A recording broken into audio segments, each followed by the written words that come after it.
Hello and welcome to the Academy Player Profile Series. My name is Alistair Bain. Today's areas of focus is going to look at the roles and responsibilities of the defensive deep-lying midfielder. So in any deep-lying midfield role, first and foremost we have to be switched on defensively. That requires making key tackles to break up play, but also to protect the space in front of our two centre backs at all times. Here we'll see if that's not done properly, the opening that's created by this central space can be extremely problematic. Here we'll see Granit Xhaka giving up possession. He goes to aimlessly press forward, which now creates that huge hole in front of the back line, and now Stoke are able to penetrate Arsenal's back line by moving forward, which ends up with a goal. To the position's deep-lying areas, we see here that Xabi Alonso is able to drop back and link play with the centre backs. This allows for better build-up play and overall a greater control as we try and build the ball forward. Further benefit of the deep-lying positioning is the ability to play between the lines. Here we'll see the holding midfielder's ability to split the opposition's midfield and finding strikers. Final quality required of that of a deep-lying midfielder is the ability to play longer passes that penetrate the opposition's back line. To finish today's episode, let's hear a short interview with Xabi Alonso.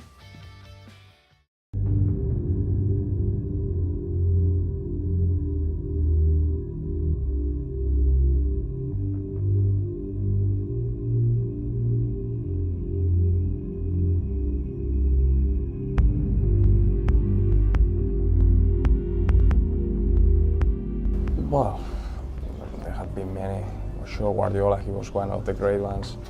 As well, Matthaus.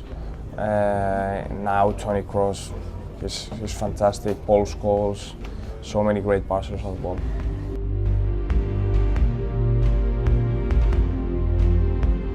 Well, since I started playing, probably because of my qualities, because of how I felt it. My game wasn't about dribbling, or wasn't about getting the ball and scoring many goals. It was around being in the middle. It was about being a solution for my teammates, taking the ball from one side to the other side, short passes, long passes. That's me in my game.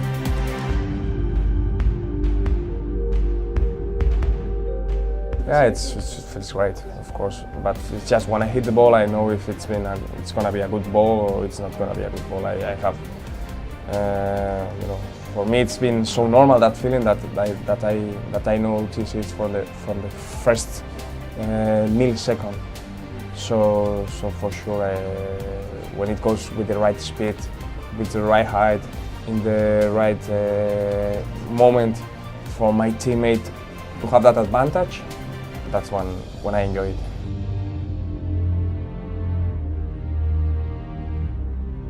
The quality of the pass is, I think that I used to pass the ball when I was 20 and now 35. I pass the same way, but probably what has changed is my understanding, the reading of the game. I'm more mature now, and that has changed. But the passing itself, I think that cannot change that much.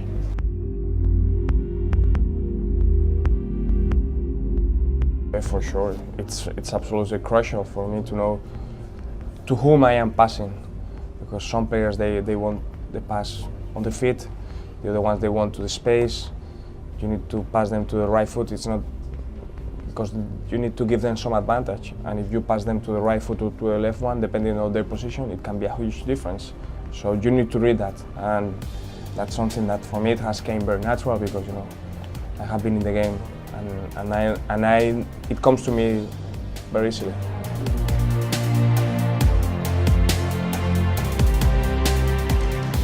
Wow, it's about trying to anticipate what's going to happen or what you have to do a little bit earlier to give you some time, because if you start to think once you get the ball on your feet, probably it's too late. So I think that you need to know your space.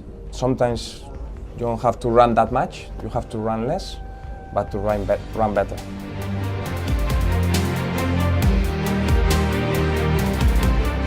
Yeah, I normally like the sports when a ball is involved.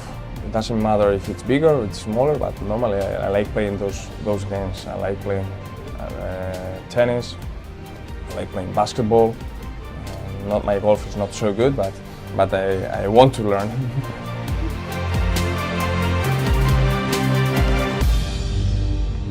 Depends on who you play with. I remember one week I was playing with Real Madrid, and in front of me they were Di Maria, Cristiano, Gareth Bale, and Benzema. So they love the play on the game, the ball on the space, because they can run and they have those qualities. And 3 days later, I was training with Iniesta, Xavi, Silva, Cazorla. It was all about combinations. It was all about small passes, about 3v2s, about gaining that way the advantage. It wasn't that much about playing to the space or playing that counter-attack. So you need to learn who you're playing with. That changes everything.